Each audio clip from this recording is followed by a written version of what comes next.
ભરૂચ જિલ્લાના અંકલેશ્વર પંથકમાં તસ્કરોનો આતંક યથાવત રહ્યો હોય તેવી પ્રતીતિ થઈ રહી છે। તસ્કરોને જાણે પોલીસનો કોઈ ડર ન હોય તેમ એક બાદ એક ચોરીની ઘટના સામે આવી રહી છે। ત્યારે અંકલેશ્વરના સારંગપુર વિસ્તારમાંથી વધુ એક ચોરીની ઘટના સામે આવી છે, જેમાં સારંગપુરની આત્મીય રેસિડેન્સીના બંધ મકાનને તસ્કરોએ નિશાન બનાવ્યું હતું। મકાન માલિક નોકરી પર અને પરિવાર વતનમાં જતા રહેતા તસ્કરોની આંખે તેઓનું બંધ મકાન ચડ્યું હતું।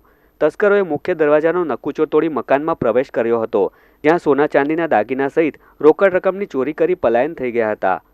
ત્યારે મકાન માલિક વિનોદ પાઠકે પોતાના મકાનમાંથી અંદાજિત ₹2.50 લાખ ઉપરાંતના માલમત્તાની ચોરી મામલે જીઆઈડીસી પોલીસ મથકે ફરિયાદ નોંધાવવાની તજવીજ હાથ ધરી હતી, જેમાં જીઆઈડીસી પોલીસે અરજી સ્વરૂપે ફરિયાદ લઈ વધુ કાર્યવાહી હાથ ધરી છે। मैं कल नाइट में ड्यूटी गया था तो चोर लोग आके कबाड़ तोड़ के मेरा 2.5-3 लाख का सोना चांदी और 10,000 पैसा लेके गए हैं। तो मैं पुलिस से निवेदन करता हूँ कि जल्द से जल्द कार्रवाई करे और हमारा जो भी है तो जब्त करे माल।